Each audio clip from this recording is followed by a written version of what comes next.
You want to smoke something? You've seen him perform all over LA. Give it up for Sean Madden, everybody. What have we got here? A fucking comedian. This joke's not gonna go well. You gotta let it fly. All right, it's 2 a.m. We're finally starting the show. Thanks for being here. Man, just hard to just get in the studio and just shut the door, man. It's always been an issue with me is just starting anything. I know that's like a big the number one problem in motivation is just starting. You know, it's always been an issue, especially with reading, dude. God, once I open the book, I'll read like, you know, I'll blow through the chapter, but dude, just opening the cover, you know, God, anything, dude. Cleaning the house, you gotta just, you know, once you put the new pad on the Swiffer, it's game time. But just to go and put it on there and get started, you know, I just need to come close the door. I guess that's the thing, you know, everything's a double-edged sword. And that's what they say, man. Just having the studio in here, I see it during the week, and I'm like, man, looking forward to Monday. You know, but it's just getting in here and closing the door. I always think that something is gonna make it better. You know, I'm like, oh, you know, maybe I gotta, you know, I'll go to like, say I'm gonna do the show in the morning, and I'm like, oh, I'll do it after lunch. You know, maybe I gotta get something in my system. You know, I'm always saying that. Oh, maybe I'll get another pot of coffee going. That'll get the show going. And then hour after hour, before you know it, it's 2 a.m. and you're knocking out the show, which sucks because I wanted to add some prank calls into the episodes every now and then, and obviously there's no one open at midnight. So, but yeah, thanks for being here, man. I guess starting anything is an issue, dude. I don't know. If I was an astronaut, man, and you had to close your own door to the spaceship, I guess there's a reason why they don't. You know, then you can't back out.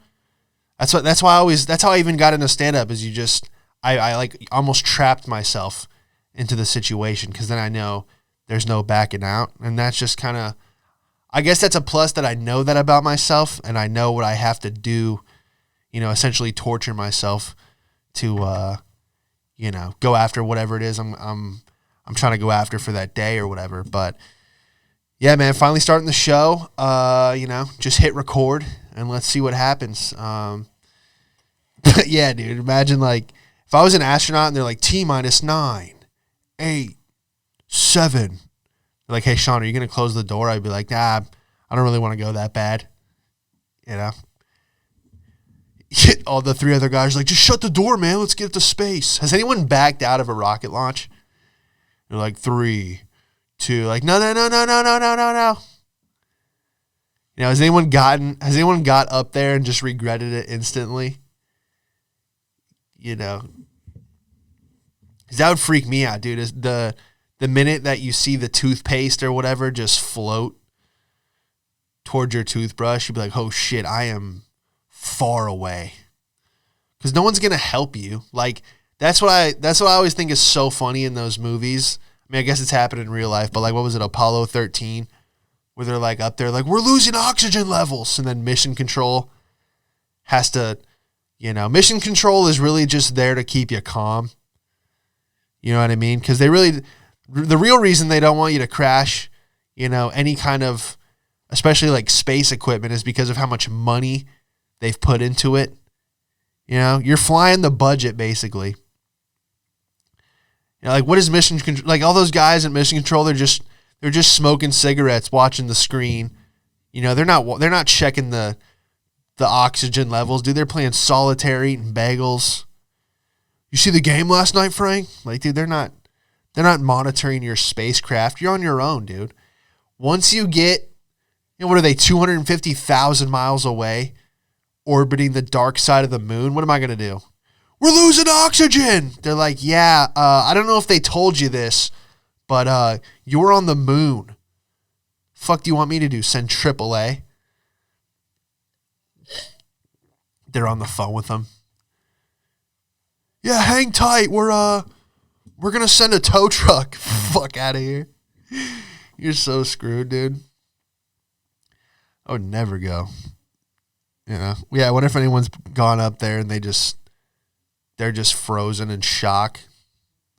After 2 years of training, they hit all the simulators. And then the whole flight to space, they're just, shit! Oh, shit! Couldn't pay me enough to strap me into anything. Launch me up there. Yeah, dude, I guess that's the benefit of, there is a benefit of someone telling you what to do or having an obligation, to be at a certain place at a certain time. I'm not a self-starter, I'm a self-finisher. I just need something to, I guess if there was the studio 20 minutes away and I had to go, my time slot was 10 to noon.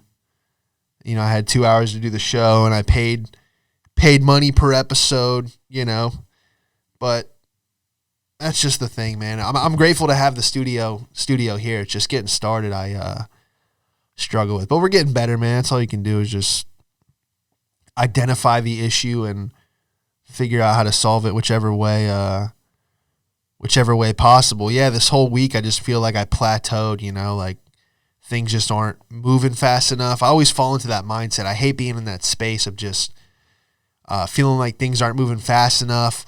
I'm running out of time. All these things I put on myself, the walls are closing in. You got to make a move now. You got to, comparing myself to other people, seeing someone who's, you see someone who's obviously less talented, but they figured out how to way to, just make it happen. And you're just like, fuck, man. You start comparing yourself, but everyone has different starting points. And, I pulled up, so to speak, the plane in my head was dee, dee, dee, dee. And I'm just like, fuck, pull up. We Denzel barrel rolled it, dude. And we got out of it, man. But yeah, just starting and just you just got to keep moving, man. That's what I learned. And then something my dad always says is if you feel like, I always told him like, I just feel like stuff's not moving fast enough. He's like, well, you got to look at where you were 4 years ago. He always says things are in 3s and 7s. It's definitely like, I know people are in like numerology and things like that. Everything's like a code. But yeah, I am going on 28. I'll be 28 this year. And I'm just thinking like this will be the next 7, the 7th year, So it's like 7, 14, 21, 28. So yeah, whenever I feel like something's just not moving fast enough, if you guys take anything from this show, always look back where you were. That's a huge help. And then there was another thing. But whenever you're at like the point of like destruction, whenever you're at like man, fuck this, I don't want to do this anymore, or it's more of the same shit, I'm not seeing any progress. 1, look back, and 2, just know that right when you're at that point, usually something breaks if you can just kind of hang on. I've had a lot of those points in my life where I was just like, man, fuck, dude, like, maybe I shouldn't have put myself in this situation, or, why did I choose this path? A lot of the stuff is like, one is comparing yourself to others. That's a huge killer. And then looking at things in like time frames, like, it's like just enjoy the journey. I miss so much. I miss so many beautiful moments in Los Angeles and New York City just from being in this mind state of like things aren't moving fast enough. But now I'm just trying to learn to like just enjoy everything, even if it's good or bad, because you can always take something from an experience. So yeah, just been doing that, man. Just trying to get into the right headspace. And then I remember someone broke into my car like first week I moved into Brooklyn. Finally, moved off Long Island, moved into the city, and just took that next step, that leap. Of like, man, being closer to the comedy clubs, making it easier to do shows, and just kind of invested in myself. And then someone breaks into your car and you're just like, man. But then at the same time, you're like, that's, you got to almost be crazy with it. You're always going to go, hey, that's a sign, I leveled up. I know I'm in the city now because somebody threw a fucking cinder block through my car window. That's literally how you have to look at stuff. But yeah, then I started getting booked on more shows and taking that L, set you up for the W. So, just shit like that, man. I'm, sorry if that was longer than I wanted it to be, but yeah, just kind of a little motivational gem. Hopefully someone needed to hear that. And if you didn't, maybe when you do need to hear it, you can remember episode 41. But yeah, dude, always just getting started. And then also watching funny videos helps, man. Just, I was watching people getting hit by cars. Sometimes you got to watch someone just get whacked by a Kia Soul to go, hey, at least I'm not that guy. It kind of shifts your whole perspective. Yeah, my favorite is people in donut shops. Just on like a Tuesday morning, they're just out there like, oh, is there jelly in that one? And then just a truck comes flying through the window. Usually it's a lady that like gets out of the car and she left it in drive. And by the time she, gets the hand sanitizer out of her purse, she realizes that her 1998 Cadillac has smashed through the front window at the Dunkin' Donuts. Dude, because the ones where people get hit, that's like, I don't really like watching those, but the ones where the car misses everybody. And I ended up watching it's amazing how many security cam videos they have. You're like, how are this many people just running into businesses? But shit, you give everyone that many, you give everyone a license. People are going to hit a few fucking donut shops, I guess. But yeah, man, just what a way to go, dude. You're like, oh, is that one cream filled? And then just you're pressed up against the glass. If you're going to get hit by a car, dude, I always say you got to get hit by some $100,000 and up. Go out with a bang. You want to get hit by like a, it's like what logo do you want to get pulled out of your forehead? The Toyota one or like a Bugatti? You're like, yo, do an open casket so it says Bugatti across his forehead. Especially if it's like a rare one. You're like, dude, they only made 4 of those. What are the odds he got hit by it? It's pretty lucky if you think about it. It's got to be like a silver lining. Especially if you live that lawsuit, they got cash. Yeah, I worked. Do you know anyone who's ever got hit by a car? I worked with 2 women it was always a woman that I knew that got hit by a car. Well, first, actually, I saw a dude. Let me take that back. I saw a dude in the Lower East Side of Manhattan get hit by a car. He got hit by a cab driver. He was on a bike, and he was kind of anyone who rides a bike in the city. First off, L.A., New York. It's like, dude, just walk. Especially the bird scooters, dude. People were getting smashed by those in L.A. You'd always read it. You never see it, unfortunately, but you'd always read like, oh, guy got slapped on a bird scooter by a Prius. But yeah, I saw a guy. He was riding his bike, and it was trash day, so they had all the trash in the street, so he had to kind of ride more towards the middle of the road, and it was just like, it was a double parked one way. There's trash in the street, so I'll give credit to the taxi guy. He didn't have a lot of room to work with, but I want to say he tapped the guy, but he hit him hard enough to, turn heads. Usually if someone gets hit by a car in New York, it's like, whatever, but dude, this guy got hit and he went over the handlebars, and we were all like, oh shit, we were all just outside, talking about whatever, talking about comedy in the street while the show downstairs was going on. And the guy just got whacked by the taxi, and everyone's like, oh shit. And the guy was like, hey man, what the fuck?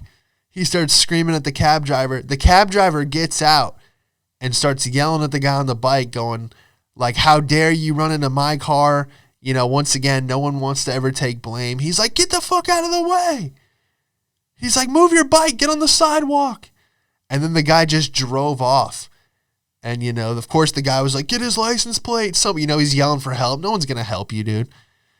No one's ever like, yeah, I got the plate. That's dead in New York.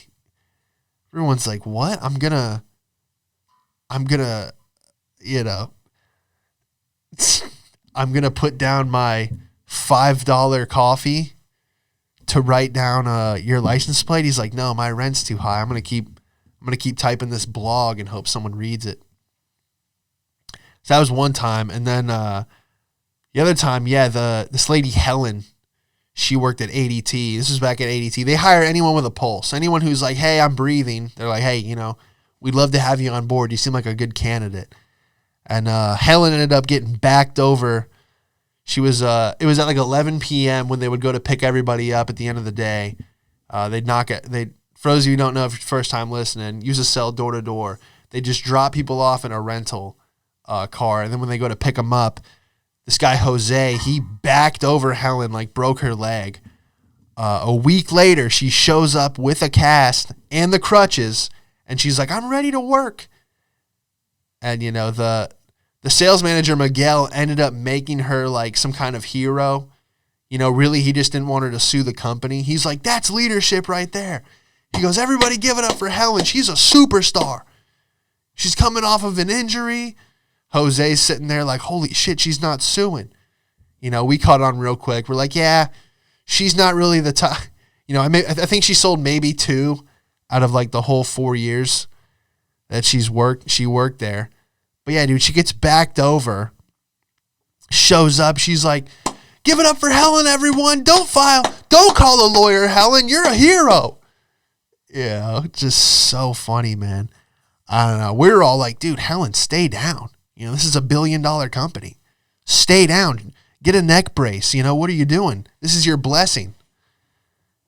Don't live in a trailer the rest of your life. Take a fucking 12-pack to the beach and retire. You made it. But, you want to show up. There's no honor in that. Showing up with the crutches. I'm going to keep selling alarms. It's like, no, stay down. Get that paper.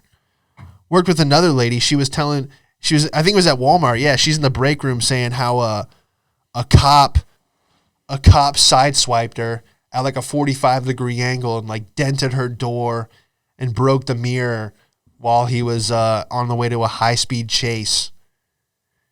And I'm like, and what, did you sue? She's like, no, I have a lot of respect for law enforcement. I'm like, what are you talking about? This has nothing to do with you respecting the police.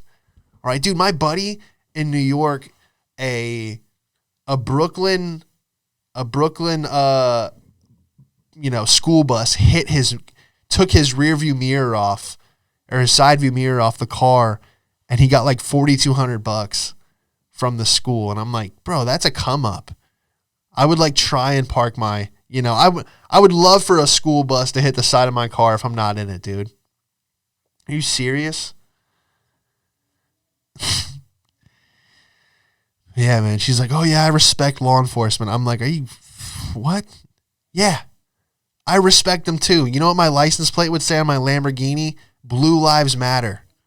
I'd be the biggest supporter of blue lives if one of them would just slam into the back of my car. Wild, man. What else we got here? Podcast has been kind of all over the place. Oh, yeah, also music, man. Music will definitely, sounds corny, but it will manufacture your mood. I was listening to, I found a new artist, Larry June. I know he's been out for a while, but I just jumped on board. He's a Bay Area artist. First of all, he's got that old school vibe. I like old school rap because the cars they brag about are now affordable. They'd be like, oh, 2003 Suburban swerving. I'm like, all right, 2003. Let me get on Kelly Blue Book here. Oh, $4,000. You can really vibe with the music when you can afford all the stuff they're bragging about. But yeah, Larry June. I love these Bay Area artists. They always have this like certain sound. But it's funny now, it's kind of like a new wave in rap where they're like, talk about like eating healthy. He's like, they'll be like, oh, I'm in my jacuzzi with an organic smoothie. Police got behind me, had to put away my Uzi. And you're like, whoa, what happened to just chilling in the hot tub? What do you need the Uzi for? It always just takes a turn. Yo, I'm gluten-free. Why are you shooting at me? You're like, what?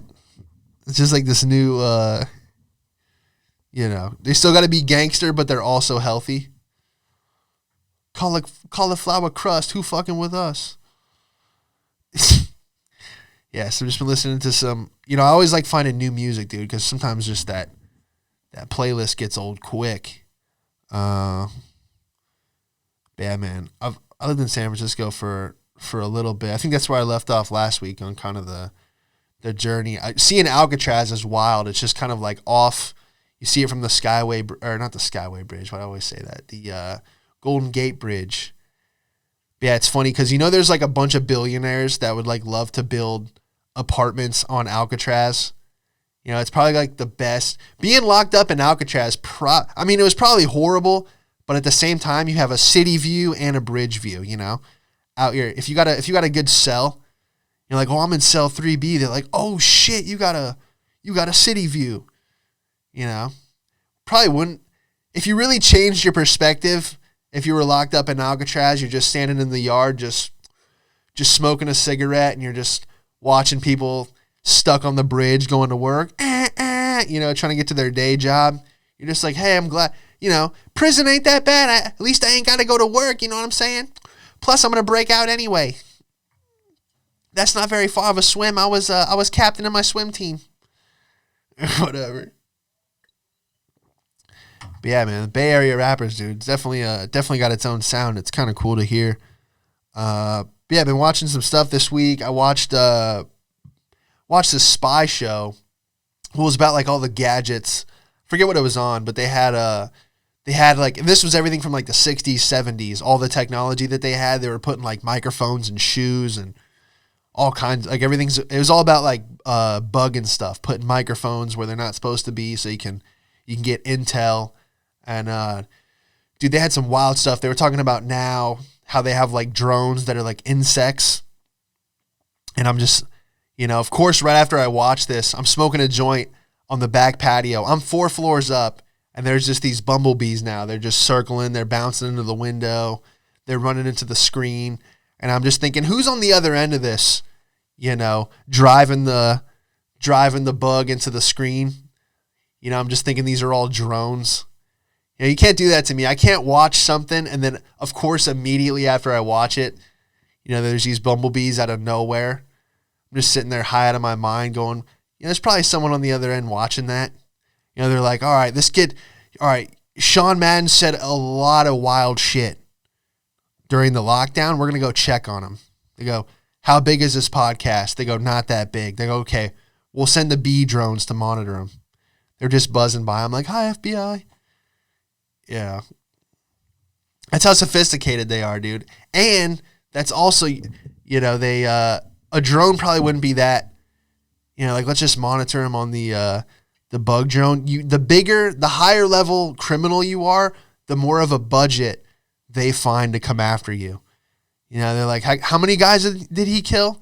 3? All right, we'll get him eventually, But if you're like the biggest drug kingpin, they send the military after you. You're like, oh shit, I'm important.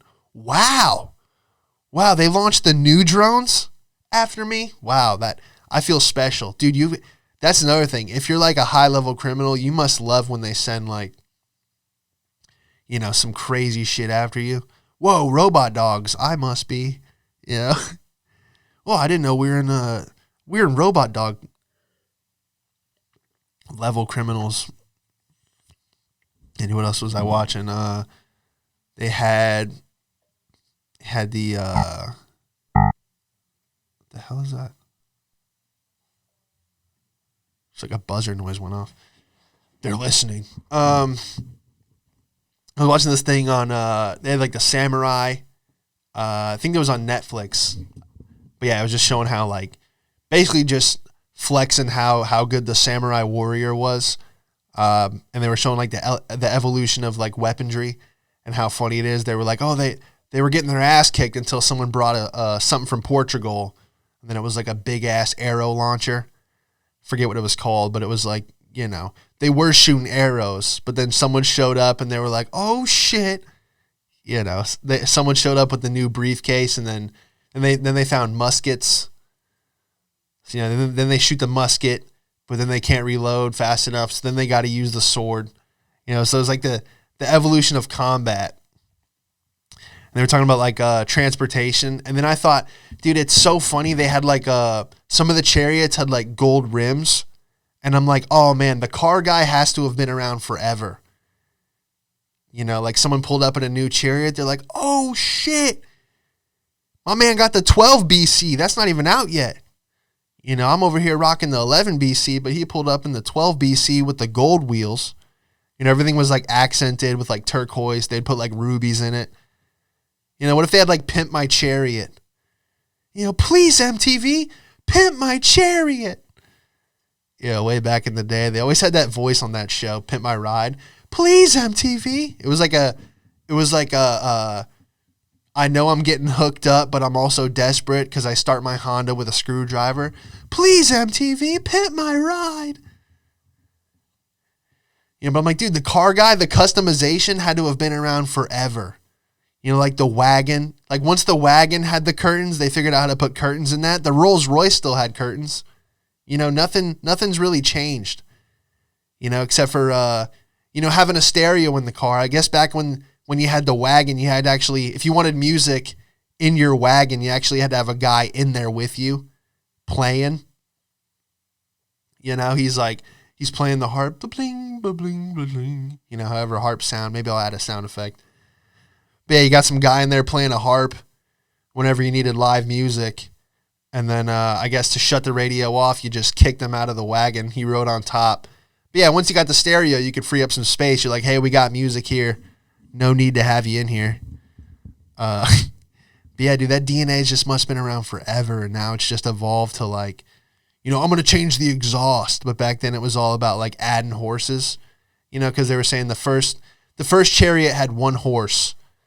And then, you know, you figured out how to make that rack, you know, that held two horses. Like what was they probably always had to have the guy that like tested it, you know, they're like, how many, you know, I guess, you know, no pun intended, they've always been trying to add horses, you know, like let's add horsepower. I think they maxed it out on the 4-horse wagon. You had to figure out how to get them all 4 horses to stop at the same time, how to all run in the same direction. And I guess there was like a science to that, you know. It's just got it. What was the first guy when they maxed out 4 horses and he's just doing top speed in the front of the wagon, just no seatbelt, just yeah, you know, like the first redneck. Because the first everything, dude, it's got to be just the funniest thing. You're like, this one has 4 horsepower. Holy shit, we're topping out at, you know, that thing does 20 miles an hour. Like, who was the first one to come up with miles per hour? He's just flying around the corner. Yeah! Because they had to lose, like, horses to it. Like, because, you know, if the horse stopped, the chariot didn't break. It would just run over the horses. You know, it's definitely a lot of mess you got to go through to get something like that going. But yeah, I was just laughing to myself. I don't know if it's funny to anybody else, but just thinking how the car guy's been around forever. And, what else, man? I don't know, dude. I think we'll wrap up the show there. Yeah, the Chariot thing. I don't know if I had any more to add to that. But yeah, man, just stay moving, stay positive. And thanks for listening to the show. Thanks to everyone who shared the Florida Man stuff. I did a new sketch. It was Florida Man. I was calling a bunch of lawyers asking how much time Florida Man would get if he were to steal a truck. And it was just funny. They're like, we're not an attorney, sir. And I'm like, well, can you transfer me to one? You know, so we had fun with that. And then I had some old footage of for another thing I shot for Florida Man about him stealing a truck. But this was perfect. So thanks everyone who's liked that and shared that. That's on Instagram, also on the YouTube. Just type in the Hall with Sean Madden and you'll get to the channel. So appreciate you guys listening.